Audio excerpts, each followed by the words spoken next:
Hello viewers, நீங்கள் கேட்டுட்ருக்கிறது மேகதூதம் தமிழ் நாவல்கள்.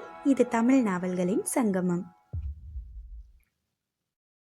Hi friends, நான் உங்கள் பிரியா மேகன். இன்னைக்கு எஸ்தவியோட உன் இணையாக உயிர் துணையாக வருவேனே அத்தியாயம் 6 பார்க்க போகிறோம். அஸ்வதியின் இறந்த செய்தியை கேட்டுக்கொண்டிருந்த மலர் மயங்கி சரிய அவரை தாங்கினான் அதுல். பார்த்திபன் நெஞ்சை பிடித்துக்கொண்டு அதே இடத்தில் அமர்ந்தார். மாமா என்று அலறிக்கொண்டே அனு பார்த்திபன் அருகில் சென்றார். அனைவருக்கும் அதிர்ச்சியில் இருந்து மீள முடியவில்லை. ஆனாலும் நிலைமை கைமீறுவதை உணர்ந்தவர்கள் அதுலின் கார்ட்ஸின் உதவியுடன் அவர்கள் இருவரையும் ஹாஸ்பிட்டலுக்கு அழைத்து சென்றனர். சரவணன், வினய் இருவரும் விஷயம் கேள்வியுற்று மருத்துவமனைக்கு விரைந்தனர். டாக்டர் தீவிரமாக பார்த்திபனுக்கு சிகிச்சை செய்து கொண்டிருந்தார். மலரோ எதையும் அறியாமல் இன்னும் மயக்கத்திலேயே வேறொரு அறையில் இருந்தார். மற்றவர்கள் அழுதனர். யாருக்கு யார் ஆறுதல் கூறுவது என்று தெரியாமல் அழுது கொண்டிருந்தனர். நான் அப்பவே சொன்னேன், இந்த வேலையெல்லாம் வேணான்னு, யாருமே கேட்கறதே இல்லை என்று சரவணன் அழுது கொண்டே தலையில் கை வைத்து அமர, கீர்த்தனாதான் தன் கணவனை அணைத்து கொண்டு சமாதானப்படுத்தினாள். ஆனால் அவள் கண்களில் கண்ணீர் நிற்பது மட்டும் குறையவில்லை. அனு அங்கிருந்த பிள்ளையார் சிலையின் முன் சென்று நின்றாள். ஏன் இப்படி பண்ணுன?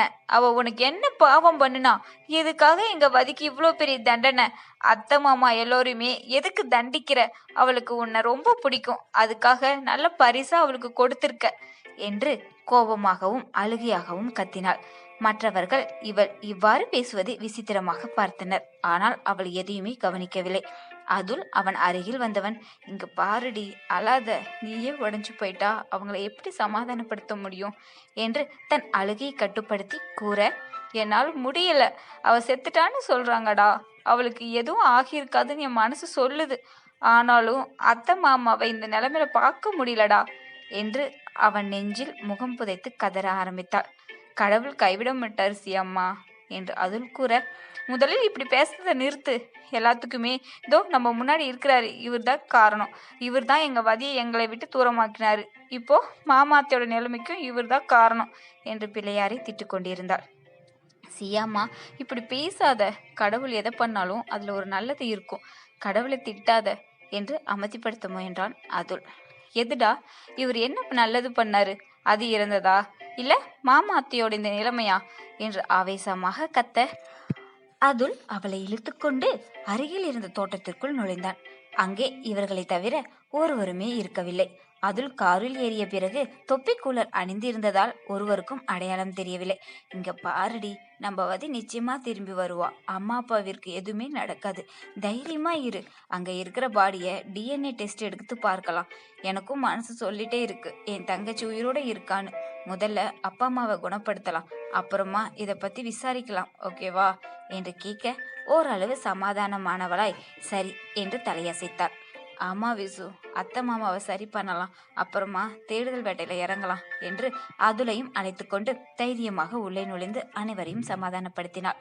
அணுவின் தைரியத்தை பார்த்து அனைவருக்கும் புது தெம்பு ஒன்று பிறந்தது என்றால் உண்மையே. தற்போது இருக்கும் நிலையில் சரி செய்யலாம் என்று முடிவெடுத்தனர். மலர் மயக்கம் தெரிய டாக்டர் இவர்களிடம் கூற அனைவருமே அவரை பார்க்க சென்றனர். வினய், சரவணா, உங்க தங்கச்சிய செத்து போயிட்டாளாண்டா என்று மலர் அழ ஆரம்பிக்க, அம்மா நிறுத்துமா, அழுது எந்த பிரயோஜனமும் இல்லை. நம்ம கடவுளை நம்புறவங்க, அந்த கடவுள் நல்லவங்களை நிச்சயமா கைவிட மாட்டாரு என்றான் சரவணன் அதட்டலாக. நீ இப்படி இருந்தனா அப்பாவை யாரு பார்த்துப்பா? அவருக்கு யார் ஆறுதல் சொல்றது என்று வினய் கேட்க, ஆமாப்பா, உங்க அப்பா எங்க? எதுக்கு என்னை பார்க்கவே வரல என்று கேள்வி கேட்கவும் மற்றவர்கள் என்ன பதில் கூறுவது என்று தெரியாமல் முழித்து கொண்டிருந்தனர். சொல்லுங்கடா, எங்க அப்பா என்று கேட்க, அம்மா அது என்று வினய் தடுமாற, அம்மா நீங்க என் கூட வாங்க என்று அதுல் அவரை கைத்தாங்களாக பார்த்திபன் இருந்த அறைக்கு அழைத்துச் சென்றான். எங்கப்பா அழைச்சிட்டு போற என்று கேட்க, நீங்க அமைதியா வாங்கம்மா என்று கூறி அழைத்துச் சென்றான். அங்கே பார்த்திபனின் நிலையை பார்த்தவரின் இதயம் ஒரு நிமிடம் நின்று துடித்தது. அவருக்கு என்னாச்சுப்பா என்று தழுத்தழுத்த குரலில் கேட்க, மைல்டு அட்டாக் வந்துருக்குமா, அதிர்ச்சியில நீங்க தான் அவருக்கு ஆறுதலா இருக்கணும், இது முதல் அட்டாக் தான் அதனால டாக்டர் அவரை காப்பாத்திட்டாங்க. திரும்ப இப்படி வராம பார்த்துக்க சொன்னாங்க என்று பொறுமையாய் அதில் கூறினான். தன் கணவரின் நிலையை எண்ணி அவரால் கண்ணீர் வெடிக்க மட்டுமே முடிந்தது. அவருக்கு அடுத்ததாக பேச்சும் எழவில்லை. தன் மகளை காப்பாற்ற முடியாமல் சென்ற பிறகு தன் கணவரையாவது காக்க வேண்டும் என்று மலர் உறுதி பூண்டார். காய்ந்த உடைகளை மீண்டும் அணிந்து கிச்சனை நோக்கி சென்றாள் அதித்தி. என்ன, இன்னும் தோசை சுட்டு முடியலையா என்று கேட்க, நீ மாமியாரு, நான் மருமகளா?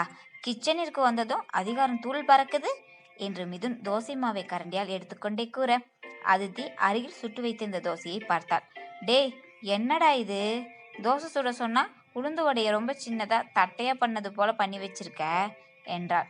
ஏதோ என்னால முடிஞ்சதை பண்ணியிருக்கேன், நீயும் அதை குறை சொல்றியா என்றான் மிதுன். இது என்னடா, தோசையோட ஒரு சின்ன பீஸ் மட்டும்தான் இருக்கு, மீதி தோசை எங்கடா என்றால் அதை தூக்கி பிடித்தபடி. நான் என்ன பண்றது, தோசை கரண்டியால சுத்தும் போது முழுசா கசங்கி போகுது என்றான் பாவமாக. அவள் ஒவ்வொரு தோசையும் தனித்தனியாக பார்த்த பிறகு விழுந்து விழுந்து சிரித்தாள்.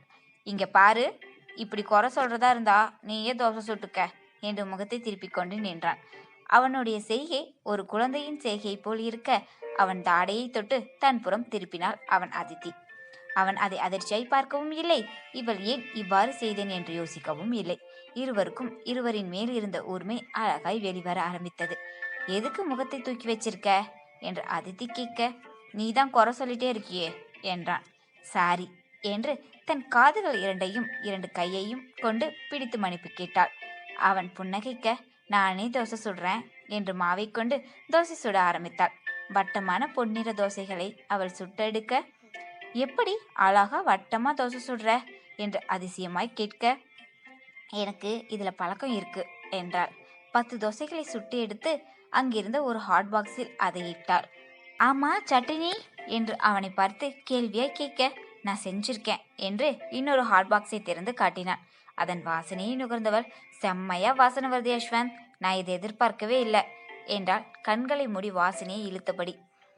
அங்கிருந்து சிறிய டைனிங் டேபிளில் அதை வைத்தவள் கிச்சனிற்கு சென்று கை கழுவி அமர மிதுனும் கை கழுவி அமர்ந்தான். இருவரும் சாப்பிட ஆரம்பிக்க சட்னியின் சுவையை பார்த்து அதித்தி மிதுனை பாராட்டினாள். அவள் பாராட்ட அவன் இறக்கே இல்லாமல் சந்தோஷமாக பறக்க ஆரம்பித்தான். நீ சொன்னது போல நல்லாவே சமைக்கிற, நானும் உன்னை ஏதோன்னு நினைச்சேன் என்று அவனை ஓரக்கண்ணால் பார்த்தபடி கூறினாள்.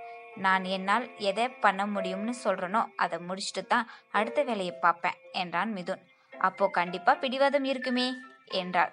ஆமா, நிறையவே. எனக்கு பிடிச்சதை நான் யாருக்காகவும் எதுக்காகவும் விட்டு கொடுக்க மாட்டேன் என்றான் மிதுன். அவன் அறியவில்லை இக்குணமே தன் அவளை அவனிடம் இருந்து தூரமாக்கப் போகிறது என்பதை. பார்த்திபன் மாலை வேலை கண்விழிக்க அனைவரும் ஒருவர் மாற்றி ஒருவர் சென்று அவரை பார்த்து வந்தனர். பார்த்திபன் மெல்ல பேச ஆரம்பித்தார். அஸ்வதி என்று திக்கி திணறி அவர் கூற அவருடைய கண்களில் இருந்து கண்ணீர் வழிய ஆரம்பித்தது. முதலில் நீங்க ரெஸ்ட் எடுங்க, அப்புறமா பேசலாம் என்றார் மலர். அவரும் அமைதியாக கண்களை மூட அஸ்வதி நினைவுகளே அவரை வாட்டி எடுத்தது. சிறிய வயது முதல் அவள் இறுதியாக இங்கிருந்து சென்ற வரையான அனைத்து காட்சிகளும் கண் இமைகளினுள் தெரிந்தது. இலவசமாக கண்ணீரும் வெளியேறியது. வெளியே மலர் தன் புடவை முந்தானியால் வாய் மூடி அழுதார். அவர் முன்னாடி என்னால் ரொம்ப நேரமா கவலையை மறைச்சிட்டு இருக்க முடியலடா, அழுகையும் கட்டுப்படுத்த முடியலடா என்று சரவணனை அணைத்து கொண்டு மலர் அழ மற்றவர்களும் மௌனமாக கண்ணீர் வடித்தனர். அம்மா, அப்பாவை உன்னால மட்டும்தாம்மா நல்லா பார்த்துக்க முடியும், நீயும் உடைஞ்சு போயிடாதம்மா என்று சரவணன் அழுது கொண்டே கூற, அம்மா, அப்பா முன்னாடி நீ தைரியமா இருக்கிறது போல காட்டிக்கம்மா ப்ளீஸ் என்று கெஞ்சினான் வினய். அதுல், கீர்த்தனா, அணுவின் பெற்றோர்களும் இவன் சொன்னதை கேட்டு அழுதனர். அங்கிருந்த அதுலின் காட்சும் கண்களுக்குள் கண்ணீர் கலங்கியது. நன்றி, வணக்கம். மீண்டும் அடுத்த அத்தியாயத்தில் உங்களை சந்திக்கிறேன். இந்த வீடியோ உங்களுக்கு பிடிச்சிருந்தா லைக் பண்ணுங்க, கமெண்ட் பண்ணுங்க, ஷேர் பண்ணுங்க. மறக்காம மேகதூதம் தமிழ் நாவல்களுக்கு சப்ஸ்கிரைப் பண்ணுங்க. மீண்டும் அடுத்த கதையுடன் உங்களை சந்திக்கும் வரை எங்களுடன் இணைந்திருங்கள். இது மேகதூதம் தமிழ் நாவல்களின் சங்கமம். நன்றி, வணக்கம்.